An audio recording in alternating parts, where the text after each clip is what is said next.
Hello, everybody, and welcome to our webinar Recovery in Motion. We're just going to take a couple of minutes to let folks get signed in. I see the number of participants increasing, and we'll wait a couple of minutes and then get started.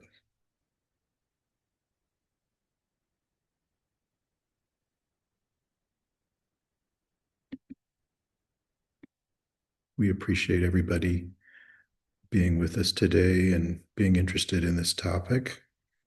And I see people are still signing in, so we'll give it another minute or two.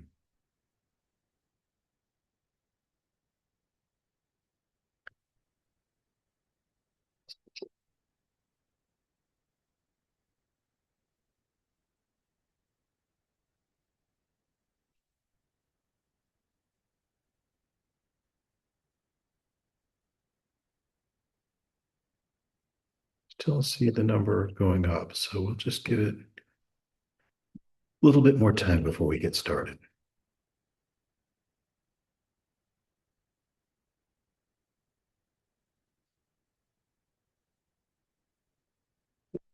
Well, thank you, everybody, and thank you for joining our webinar, Recovery in Motion. I'm Carl Silverstein, Executive Director of Southern Appalachian Highlands Conservancy. We appreciate our panel today giving an update on kind of recovery efforts following Tropical Storm Helene a little more than a year ago. And our panelists are Michael Cheek, who's a Region 3 forester with the North Carolina Forest Service. He's responsible for a multi-county region across Western North Carolina. Jen Barnhart is District Ranger with the Appalachian Ranger District for the Pisgah National Forest. Lang Hornthal is Executive Director of EcoForesters. And from Southern Appalachian Highlands Conservancy, we have Sarah Sheeran, who's our Stewardship Director. She's going to be presenting some information from the North Carolina Wildlife Resources Commission. And then Marquette Crockett is our Roan Stewardship Director. So thank you, panelists. Thank you, participants in the webinar. And each of our panelists will share a 5-minute or so overview of what they've experienced in recovering from the tropical storm. And then some of you on the webinar have submitted questions in advance. And so we will then focus on that list of questions. And there may be some time for Q&A from participants. So I think Michael's going to lead us off, and thank you. And Michael Cheek. All right, thank you, Carl, for the introduction there. Let me share my presentation here real quick.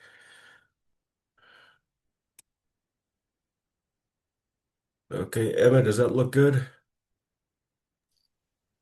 Yes, that looks great. Okay, so as Carl said, my name is Michael Cheek. I'm with the North Carolina Forest Service state agency, and I manage our western region of the state, the mountains of western North Carolina. Okay, as many of y'all know, when hurricane came through, soon after that, we did a damage assessment to see how the forest of western North Carolina, how much damage they took from this hurricane. And our initial aerial survey showed about 820,000 acres of damaged woodland here in western North Carolina. Approximately 80% of that was on private lands. So about 20% was on public lands with the U.S. Forest Service, and 80% was on private lands. A little over 600,000 acres on private lands that we had to we're dealing with as a challenge to deal with, and working with private landowners to deal with over the last year. One of our main concerns was fuel management and wildfire preparedness. The tremendous amount of trees on the forest floor, a lot of fuel, a lot of forest management challenges as well. I'm going to quickly go over kind of the wildfire side of it, and also talk about some opportunities for private landowners. So if you don't know, here in North Carolina, we have two fire seasons. We have a fire season in the fall and a fire season in the spring. We're about getting ready for our spring fire season this coming spring. Soon after the hurricane, we did some work with the U.S. Forest Service Southern Research Station, using some satellite imagery, again, trying to assess where the damage was, how much damage, and how does it lay across the landscape and interact with homes and structures and people. So these are some of the initial maps that came out. Red and purple, heavy damage. Yellow was moderate damage. And then as we start to zoom in, this is just north of Asheville, I believe. This is Elk Mountain Scenic Highway area. You can see a tremendous amount of damage up on the ridges and on the south facing, easterly facing slopes.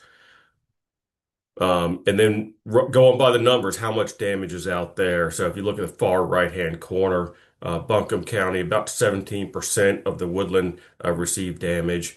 But we had a lot of counties in the 30% range. Mitchell County was the high end. About 48% of the woodland in Mitchell County was damaged.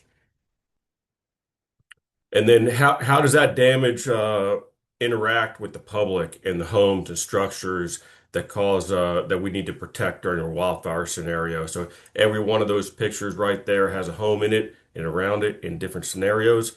And we did another GIS assessment. And generally speaking, there are about 616,000 structures in Western North Carolina within just a couple hundred feet of damaged timber. So a lot of risk, a lot of uh, stuff out there that we need to be looking at and trying to protect when we have wildfires here in North Carolina.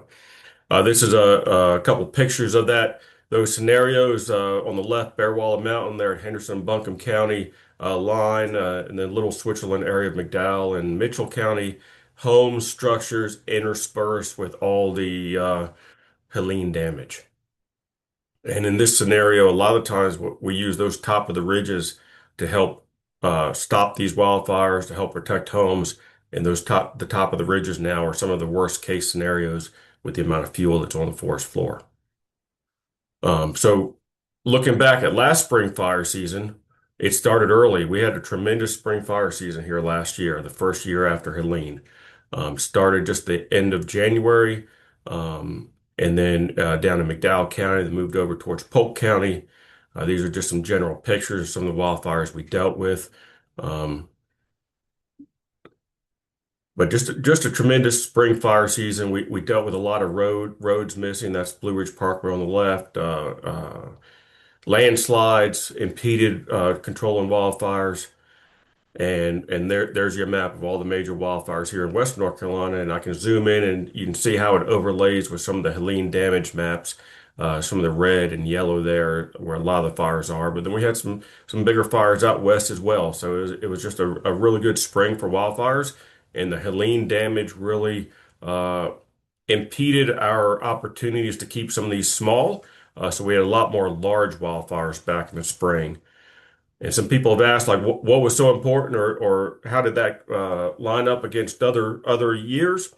Number of wildfires is about average for us. So about a 4 month period there in the spring, we had about 1,100 wildfires. That's about average for our spring fire season. But the size of them, 16,500 acres. That's a 50-year high in the acres of wildfire that we had last spring. And that was primarily due to Helene damage and trying to get around and work through all of the trees on the forest floor. So a 50-year high on acreage last year on spring fire seasons, and we're coming up on our spring fire season now. Spring fire season usually starts sometime in mid-March and lasts till early May. So what are some opportunities for landowners? Let's see here.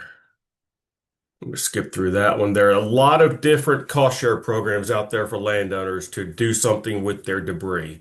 These are a lot of different acronyms, but between the NRCS, National Resource Conservation Service, the Farm Service Office, which are both federal agencies, North Carolina Forest Service, FEMA, and North Carolina, North Carolina Emergency Management, there are a lot of programs out there for landowners to assist them if they're interested in doing something. For example, one of the emergency forest restoration program, this program is now closed, but we've helped nearly 30,000 acres of private lands between about 500 landowners. A new one that's coming down the road here, it's going to be coming out probably within the next month or two. First ever for North Carolina is a timber loss relief program. So we got a block grant from the USDA to where we can reimburse landowners a percentage of the value that they lost due to timber damage. A lot of the specifics of this program are being finalized now, and I'm sure Lang will talk about it, but we've partnered with EcoForesters to do some workshops specifically about the timber loss program coming up over the next couple months. Another one coming soon. We've got some federal funds to do some more fuel reduction programs. So working with homeowners and doing home ignition zone fuel reduction, as well as opening up farm and forest roads for fuel breaks. And I hope I kept it under 10 minutes. I've cut my normal presentation down dramatically just to try to keep within the time limits here, but definitely open for any questions at the end if you want to ask them. That was great, Michael. Thank you. I think one question Sarah asked is if EFRP will be available again this year. That program just stays open for a period of time after the emergency, whatever the hurricane, the natural disaster. So that will not be open again, but there are many other programs out there available for landowners. I think another question from the landowner perspective is the programs you mentioned, do they actually provide for removal of the debris, or is it cut it and leave it in place? Kind of what's the general strategy? So there's a lot of different strategies within that. Some of those programs will cost share or provide a value to get the stuff removed. Some of those programs will pay for all of it to be removed, or potentially a hazard reduction burn to reduce the amount.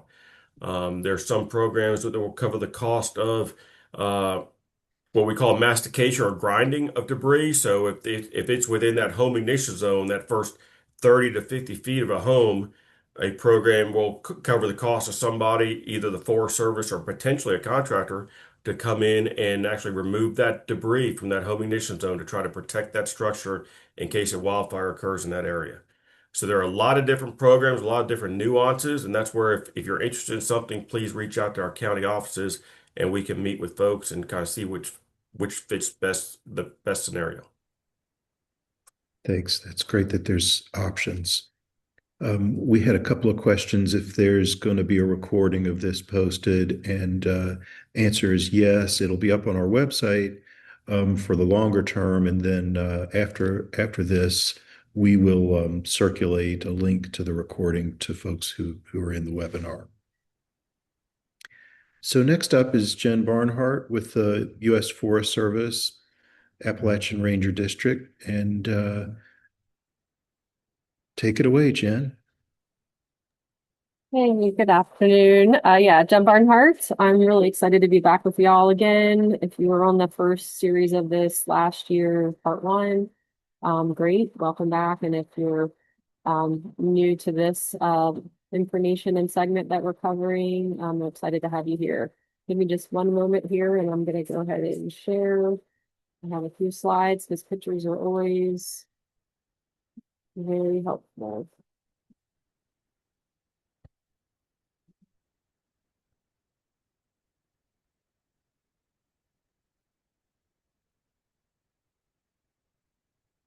My computer's running. Okay. I was like trying to get it to full screen there for pictures for y'all. All right, so just to help folks get a little bit into what's happened for the National Forest in North Carolina. So for us in Western North Carolina, that's the Pisgah National Forest, as well as the Nantahala National Forest.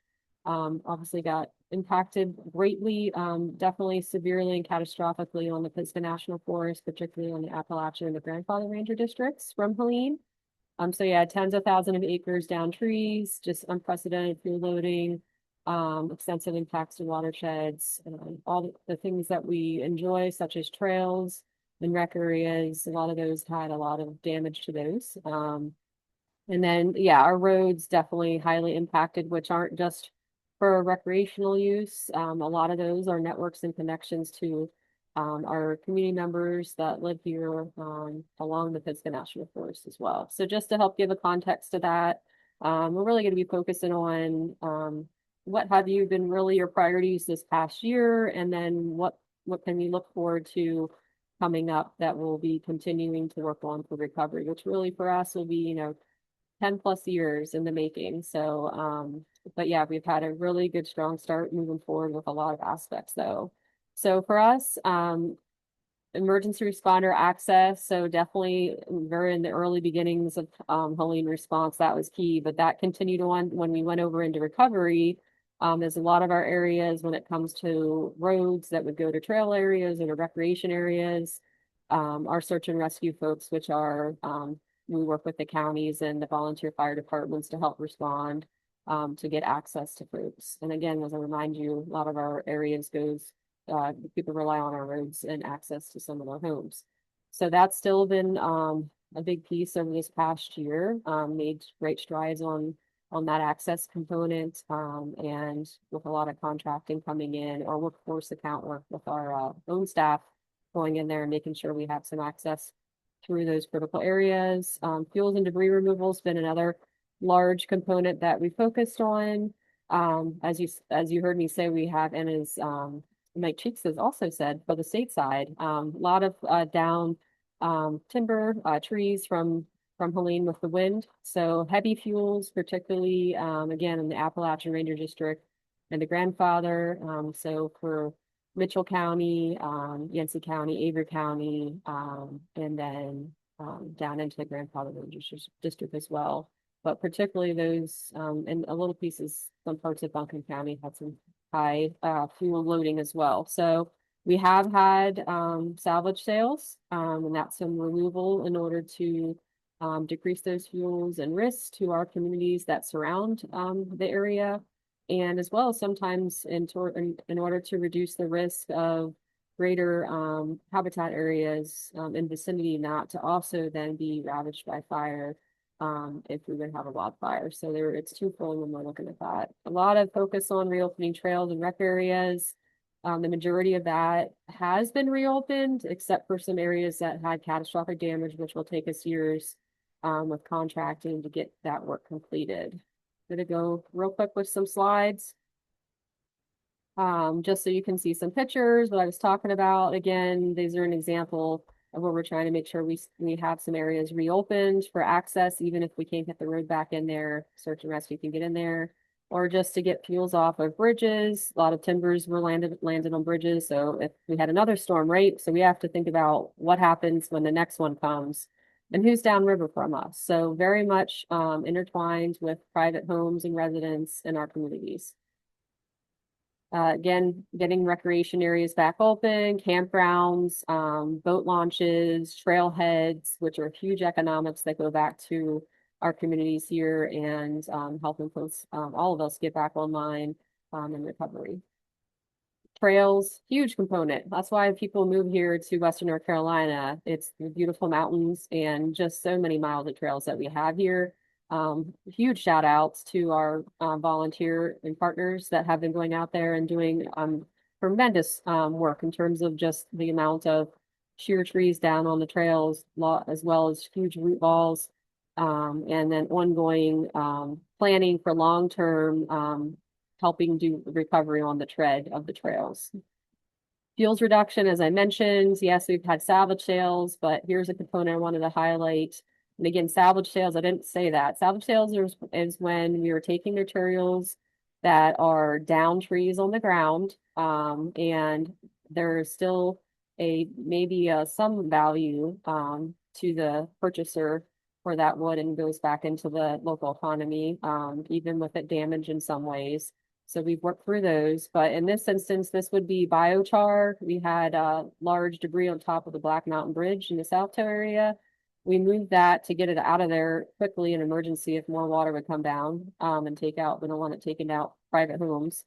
We moved it onto the forest, and now we have a biochar contractor out there working there. You can see it turns into, you see my hand there in the picture. It turns back into materials that then can be used back into the soils, particularly for farmers and gardeners. That's going back into the communities. And then key thing, I'll go real quick here, watershed restoration. I'm going out of the infrastructure components and more into and community aspects more into the ecosystem side of the house. So watershed restoration, yes, that's on our minds, and we've been working on it. Watershed assessments have been happening through our partnership with the Center of Aquatic Technology Transfer, and they're going to be back again. They've received funding for that from the Forest Service, and we have a large list for them to be able to get just damage assessments as well as just continue to get more baseline data as we go on. We're looking at road and river alignment assessments. We've been working on those as well. And that's so that we will have resiliency in the future if flooding would occur again. Are those roads where we've gotten catastrophic damage in the right places? And we want to make sure the floodplains have a place where the water can be released and not have all that energy explode. RAPs are called Watershed Restoration Action Plans. If you hadn't heard that, it's not lunch food. It is a way for us to take the assessments and put them into a plan and figure out what are the actions we need to do to address what we've found through those assessments. And then these are very much working through integrations with our partners and collaborating on watershed restoration actions throughout the various watersheds that were impacted from Helene on the forest. This is a good one real quick here, Hurricane Florence. Just as I know some folks are curious about resiliency and what we're trying to do here. And this is an example where this is South Toe Road up in Yancey County. And so during Florence, we had failed slopes on this road, and then we came back years later when we had funding and resources, and this work was addressed and the road was reopened.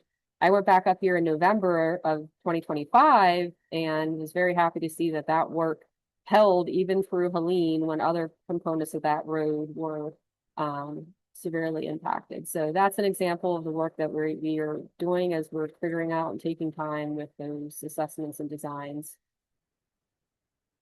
Forest restoration, I'll leave us on this one last note here, but a lot of work has been going into planting now, and we do have natural revegetation in the forest, but some areas we do need to plant. So that's been feverishly been worked on this past year, and spring planting will be upon us to go back into some areas where we've had loss of our tree species, especially around oaks.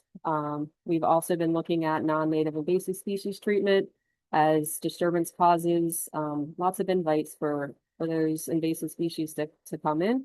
And then just continue to do some more assessments and studying and monitoring of species that have been impacted by Helene. We have various partnerships and agreements in place that'll help us with all these different aspects. Thankfully, we did receive funding from the American Relief Act for that, for Helene, for the Forest Service. So we really appreciate that. And super shout out, like I said, SAHC is one of our big partners as well as many others. So we're very thankful and very rich for that in Western North Carolina here.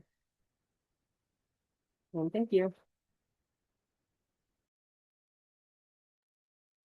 Thank you, Jen. We will move into your presentation, Lang. So thanks. I think you don't have slides if it.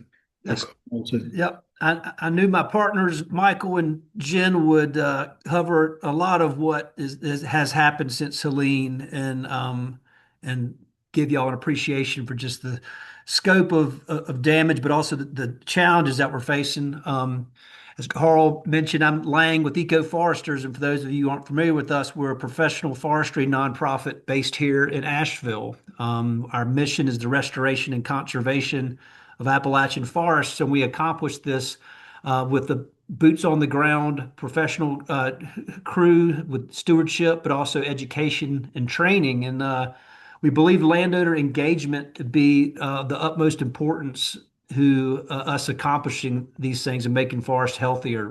Private lands are almost 70% of the forests in Western North Carolina. So if we wish to make a difference on a landscape scale, it's important that these landowners are engaged. And we accomplish this by sharing information in a way, hopefully that's easy to understand, but also by making ourselves available to those who need our help. Thought I'd just share a little bit about what we've been up to since Helene happened, some of our accomplishments, what we're seeing out there. One of our biggest accomplishments I feel is coming out of the other side of this feeling stronger than we were even before Helene. I think there were challenges facing our forest and forest health prior to the storm, and this storm really shone a light on a lot of those challenges, but also created a lot of opportunity. As a forestry nonprofit, we're uniquely positioned to not only inform what was needed to be done, but also how it could be accomplished, logistically, but also financially. This has never happened before. You could say in Western North Carolina, the last disturbance event like this was the big cut of the early 1900s. And while storms have happened in other areas, it was very unique to our area. So it's been interesting being on the front line of seeing what that looks like. Super proud of our staff. We are 24 natural resource professionals strong that were able to pivot and help individuals and organizations with issues like accessing their forest. As Michael mentioned earlier, that's a big challenge that continues today. But it was great to see our staff in action, not only working with our partners, but also in how they engaged with a lot of the landowners who were, in some cases, traumatized by what happened. This was a big event that people were still trying to make sense of, and we found ourselves almost feeling like we were amateur psychiatrists. A lot of times, people wanted to be heard, they wanted to share their story, and I'm really proud of how our staff responded. One of the last accomplishments I'll mention is the role we've been able to play in the development of the professional workforce that's going to be needed in Western North Carolina. Prior to the storm, there were very few groups that were offering the types of services that are going to be needed to get our forests healthy again, not only invasive plant control, but trails and wildfire mitigation. And in our office today, we have 16 members of the Conservation Corps of North Carolina who are going to be standing up 4 crews to help with some of this work. And we're proud that our staff was able to share with them some of the knowledge and lessons that we've learned over the past 10 years, and kind of help develop the next generation of natural resource manager. There's a lot of work that needs to be done, but we're encouraged by a lot of the new workforce that is being developed and created. And again, this is going to be a big opportunity for Western North Carolina. I'll touch on some of the challenges that remain and will probably remain for many years to come. Michael mentioned access. While it is improving, it still remains a big problem. For those of you who've just driven along the parkway outside of Asheville and you look over and see this jumble of trees and think, how could you possibly begin to even get in and do anything there? So much of forestry is monitoring what has happened and what continues to happen. Forestry unfolds over decades, and so usually, if we are going to do something, you need to go and see the impacts and how it's responding. And not having access is going to be a big challenge if we expect to control invasive plants, but also to see what's coming back and what the next forest is going to look like. Time and money will always be a challenge for all of us in the world of conservation. There are just so many people that we need to share information with, to train and educate on what's happening in their forest, and that takes time. And money is going to be needed to do this work, the stuff that's necessary to make forests healthier. The financial incentives for this work is very important, and we used to have vibrant a paper mill and mills that were able, if you wanted to sell timber in order to offset the costs of what you were trying to accomplish. And that's not really available now like it was. And a lot of the work that is needed is restorative in nature. And so it's going to mean coming out of pocket or getting creative in how we incentivize and fund some of these things. Last challenge I'll say is it's been great. The level of engagement is an all-time high, but we really need to keep this momentum going. I'm thank you, everybody who's here today. This is just one other way to remain engaged. It's great that SCHC does these lunch and learns because it's important that people are aware of not only what is happening, but what role they can play in offsetting a lot of the challenges that are happening. So encourage your friends and neighbors to do the same. Please stay engaged. Um, And, one of the questions they asked us in advance of this was how has Helene influenced priorities and our strategies? And I'd say one of the bigger changes to our priorities has been around wildfire mitigation. Um, Prior to this event, wildfire wasn't so. I know Michael and his people think about wildfire all the time, thank goodness. But most people don't think about wildfire unless we're in a drought.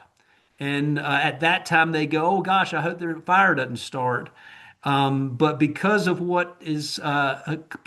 Helene and all this down timber, people are more aware than ever, and that means they're asking questions about what should I do and can I do. And so introducing people to Firewise and things that they can do as individuals around their house or in their community, or just be thinking about what it means to have a wildfire. Just is going to be an added level of preparedness that we hadn't really had before. Now, last thing I'll say is I think this year is going to be a big year for collaboration. Um, the It takes time for federal and state funding and resources to flow into a community. And I think we're going to begin to see, Michael touched on the timber loss relief program.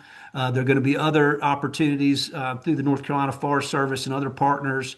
And so having that financial support come into the community is going to make it easier for people to do a lot of this work. Um, uh, it's one of the things that we're going to be helping with that he referenced or helping people understand what those opportunities are, how to access them, who qualifies. We have 3 events coming up in late February and early March, one in Buncombe, one in Yancey, one in Rutherford counties, in which the intent of these events is to help the Forest Service, give them the platform to roll out the program, explain who's going to qualify, what it means. I think an important thing about this program is this is not going to make people whole. This is not money that is going to replace all the timber that was lost and the potential financial reward they could have received, but it is going to give them some relief. It is going to give them some funding that hopefully they can reinvest back into their forest.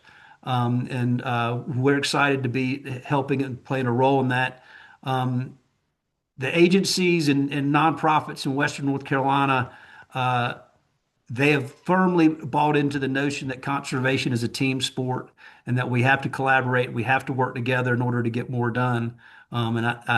I'm very proud to be a part of that team. I'll stop there. I know we have other folks that want to share as well. Thank you, Lang. That's a super helpful overview. And I know there'll be some questions around forests and wildfire, and we'll have time for those, I think. But want to turn it over to Sarah, who's SHC's Stewardship Director, who's going to share some information from the NC Wildlife Resources Commission. Thank you, Carl. I'm going to speak on behalf of Ryan Jacobs, who is the Mountain Region Supervisor for the Land and Water Access Division of North Carolina Wildlife Resources Commission. The presentation I have here to share, I'll try to do right by Ryan. It's going to be very similar to what you've seen from Michael and Jennifer here. So I'm going to run through these slides really quick, and of course we'll have some time for questions.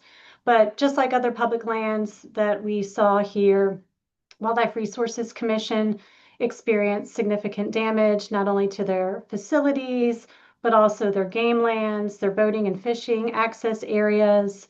And so these are some of the primary damages, kind of universal across our geographic region, ranging from timber damage, forest resources, flooding and scouring, as well as landslides, roads, bridges, etc. And so we'll look at a few of those pictures here just to recap what happened, and then we'll move into some of the work that has been done since Hurricane Helene. So this is just the impact area is shown. The damage from Hurricane Helene is this yellow polygon, but those most severe major damage areas are shown in red across western North Carolina, with quite a bit of damage done to hatcheries. We'll look at Armstrong hatcheries, as well as some of the depots and game lands in western North Carolina. So this is the Balsam Depot, so offices this for Wildlife Resources Commission. This sort of received moderate damage, but if we look to Burnsville area, there was catastrophic flooding of the Cane River, which eliminated access to the Burnsville Depot. And you can see in this picture to the right, this water retention pond breached, causing damage along the road and then some. Also in that Burnsville Depot, just, floodwaters eroding roads out, unveiling sort of buried utilities and infrastructure.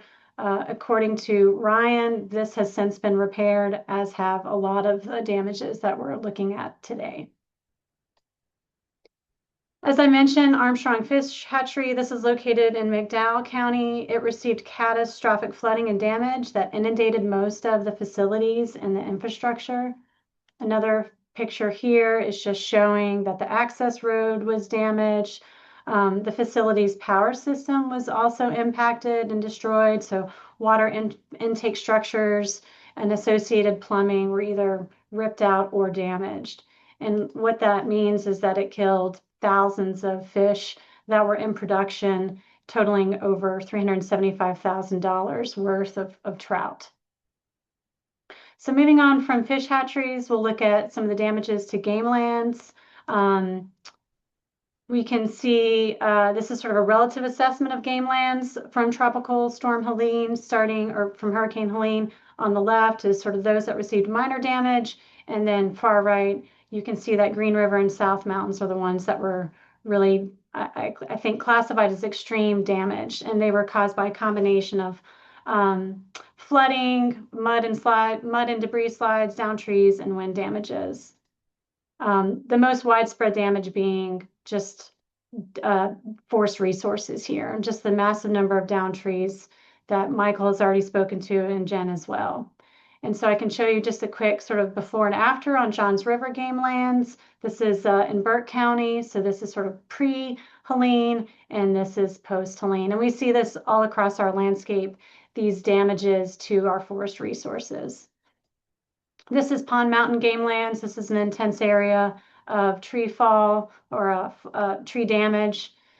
And moving away from sort of forest resources, there's also extensive flooding on their properties, game land properties, including state-owned Pisgah Tract at Wilson Creek, seen here before the storm. And then you can see that scouring and deposition after the storm.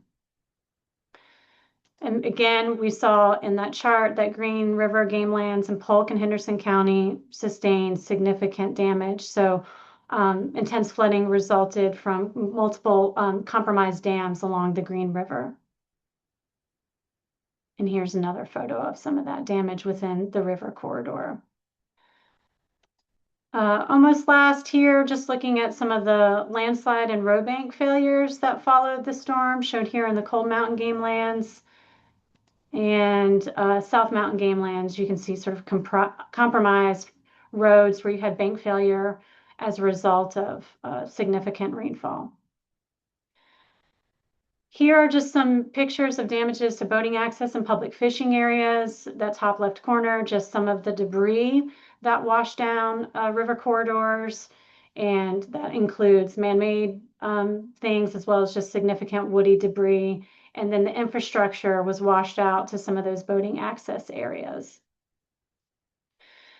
So Wildlife Resources Commission, like everyone else, their immediate response was focused on work that helped to secure public safety and take care of their staff.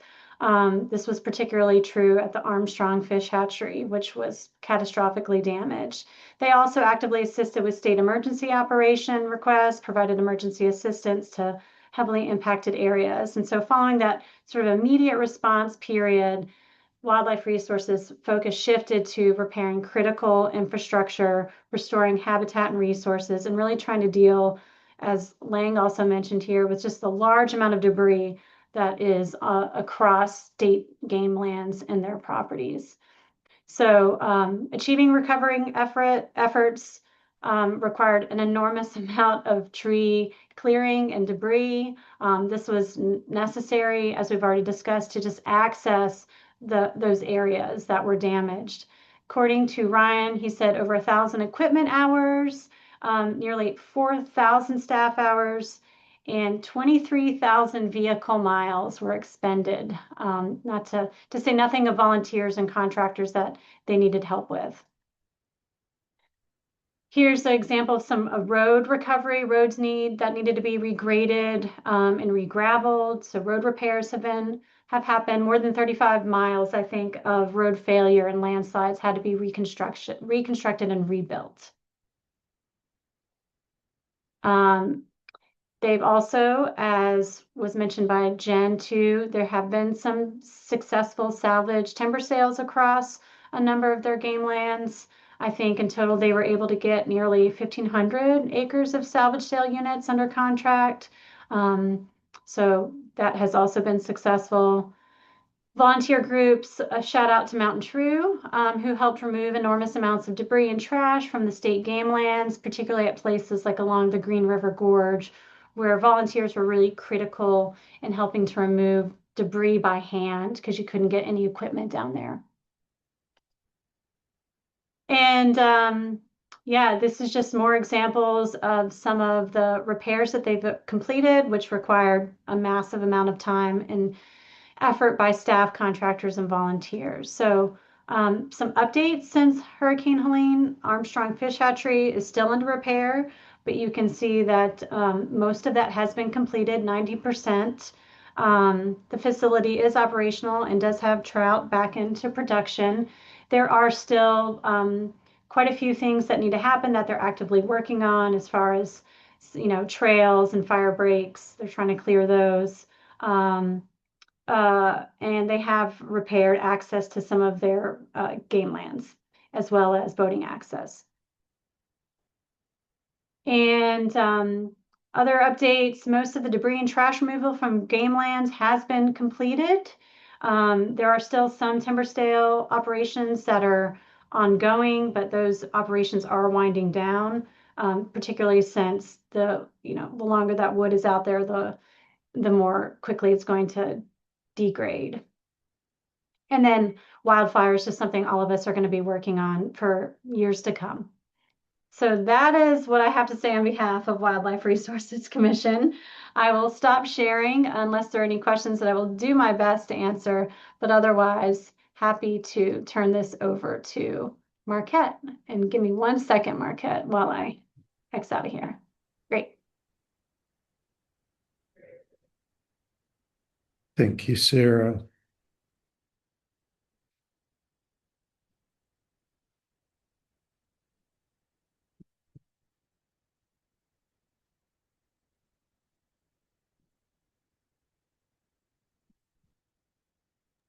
And I just want to say maybe some folks weren't able to see slides. And so if that's the case, as Emma mentioned, we will be sharing this presentation and you'll still have access to them. So I want to reintroduce Marquette Crockett, who's SHC's Roan Stewardship Director, who's going to share a presentation on impacts to landscapes. Yeah, I hope folks can see these slides. This is really fast because I do realize we're a bit behind on time, and questions, I think, in discussion are really important. But like everyone else, SHC's portfolio of lands were really impacted. We estimate roughly around between 13 and 15,000 acres, and primary impacts were the same. So by and far, forest damage, also multiple landslides, debris flows, and stream damage across the landscape in all counties, particularly, in Mitchell and Avery, were really hard hit.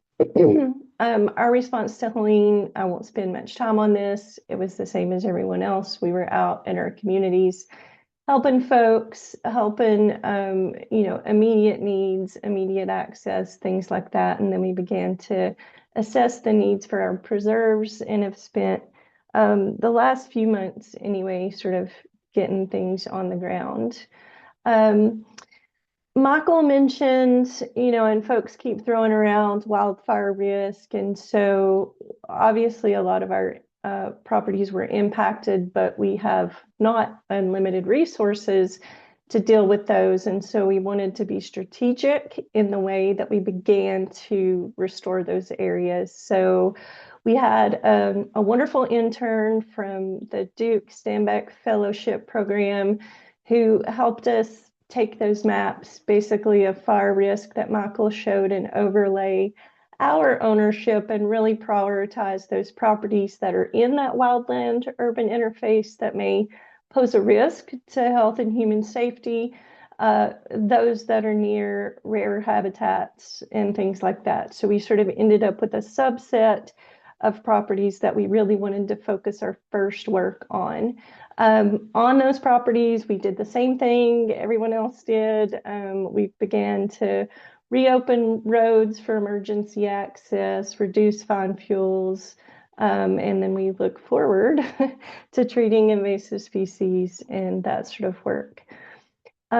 We did a lot of that funding through grant funds, some from the Community Foundation, partnerships with the Forest Service, with the Cornell Lab of Ornithology, lots of different partners.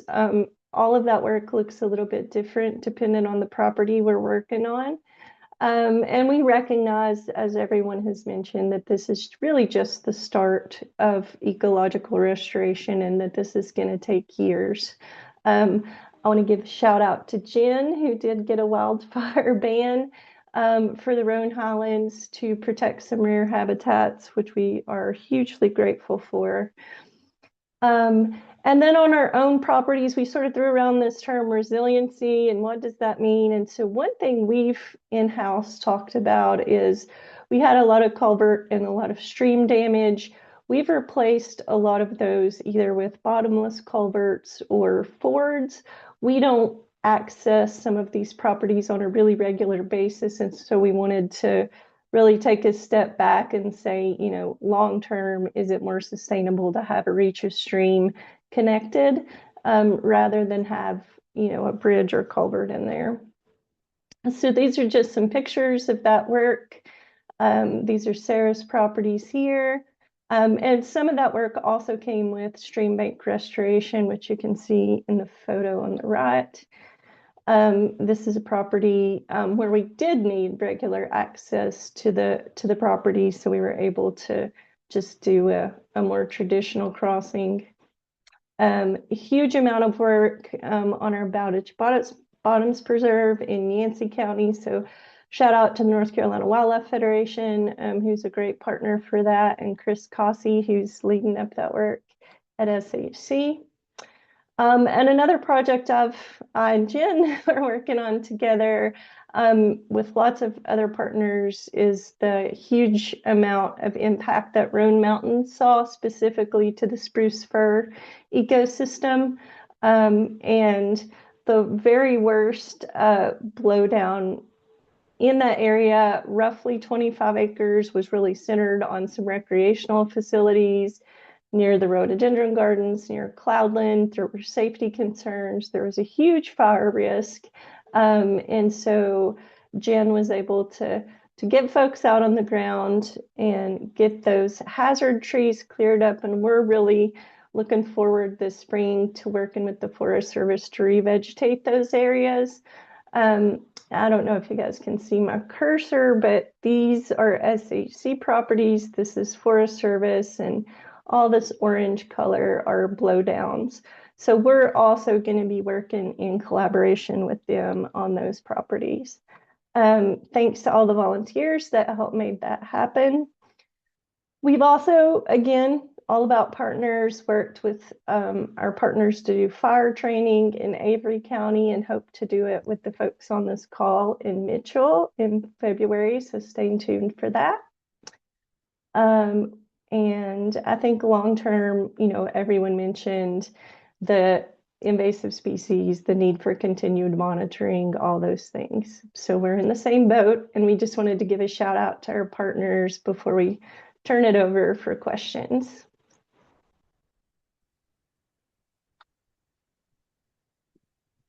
Thank you so much, Marquette. That presentation and others' presentations included answers for some of the questions that folks are asking, but maybe we can repeat a couple of those, and folks may want to focus in on them. One of the questions is how recovery efforts are taking into account likelihood of future severe catastrophic storms and trying to build resilience for that. Anybody want to jump in? And Jen, I think you talked about some of the road repairs that had happened from a prior storm with an eye towards future resilience.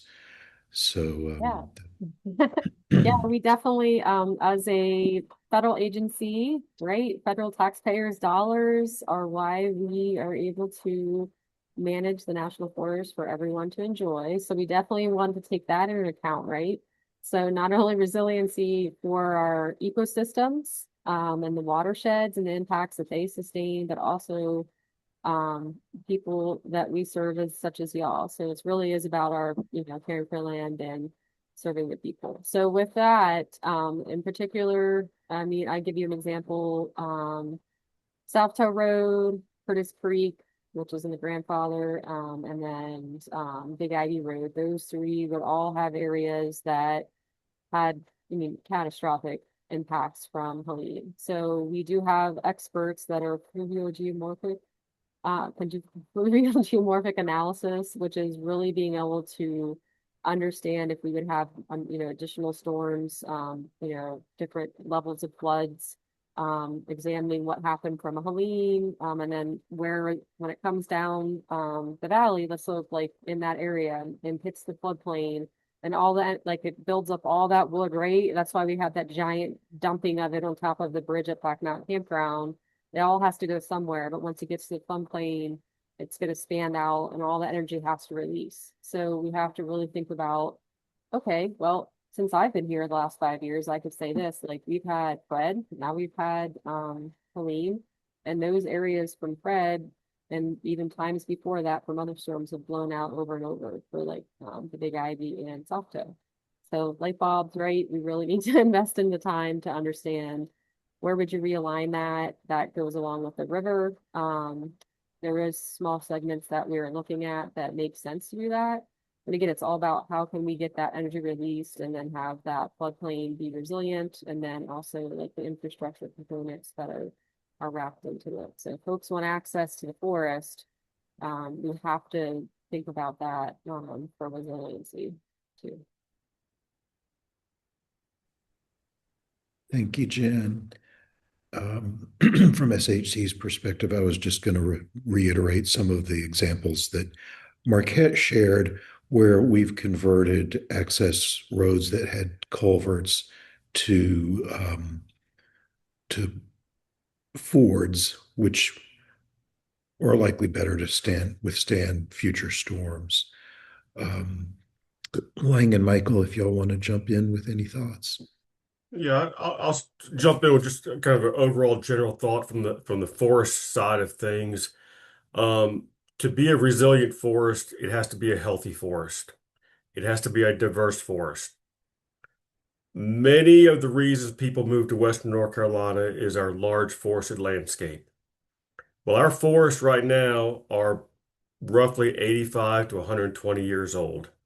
Almost all the forests in North Carolina were harvested around the turn of the century, like Lang mentioned, up until 1920, 1930. These forests are old, and in many cases, these forests are not healthy, and a lot of these trees are declining in health and dying. That's why we saw a lot of these trees blow over completely, because they didn't have healthy root systems, because they were older and they were declining in health. So good forest management, having a diverse forest, diverse age classes, less dense forest, um, trees spread out, not leaning up against each other all the time. That's what makes a forest resilient long term. So, just thinking about that and what we can do to manage our forest to be more healthy long term. I hand over to Lang. He hit the nail on the head. Diversity equals resiliency, and that can be diversity of structure, species, age class. I'll throw in also it was interesting when we were assessing the damaged areas, the landowners who had been controlling their invasive plants prior to the storm saw a much less severe response in those disturbed areas around invasives, as opposed to those who had invasives present and had not been doing anything at all. Saw an explosion of when that sunlight found its way to the forest floor. So resiliency from a non-native invasive species standpoint it is controlling them over time and is going to best prepare your forest to be resilient when the next thing happens. Thank you, Lang and Michael. We just have a couple of minutes left, and there is a question about streams and rivers, and then some of the impacts they may have sustained from the cleanup itself after uh, the tropical storm. And so just want to ask if y'all have perspectives on recovery of streams and rivers, and if there's anything proactive that can be done for that. Carl, I might jump in with that one just to say, I think because we've had a lot of collaborative work with Helene restoration, and there's huge discussion within the conservation community that restoration is not quick. So, for example, with Hurricane Sandy, it was a 10-year process. And so I think everyone, all our partners are aware that some of that restoration work happened in a very quick and emergency way. And now that we have sort of the luxury of time, now is the time, as Jen mentioned, that we go back and we look at fluvial geomorphology and we look at native plants and we figure out how to put those things back the right way. And I think finding support and sort of public support for those sorts of projects is going to be something that everyone should sort of have in their brain to be aware of, because they are hugely important. Thanks, Marquette. I think every panelist on this call, and I suspect many of the folks watching the webinar, take the long view, and that's what we're here to try to help facilitate. So we're about out of time, but anybody have any final thoughts to share? How about a shameless plug, Carl? Would that be okay? Absolutely, yes. This is the time for Well, that.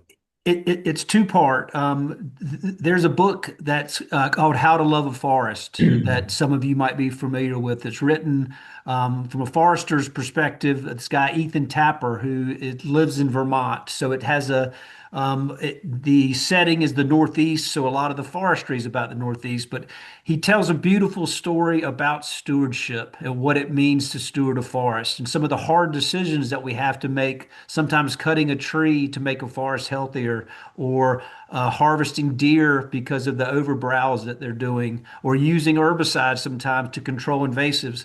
But he tells it in a positive way, and he talks about how humans have impacted the earth forever, as long as they have been here. And we're seeing some of those impacts right now.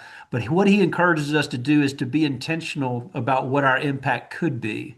And he says we also have the ability to be a positive force and in those impacts. And I bring him up not only because it's a great book and I would recommend you reading it, but he's going to be coming to Asheville the end of March, and we're going to be hosting him here for an event to talk about his book, but also how it relates to Western North Carolina. So I would encourage you all to check it out. I know it's at Malaprop's bookstore here, but you can probably find it online too.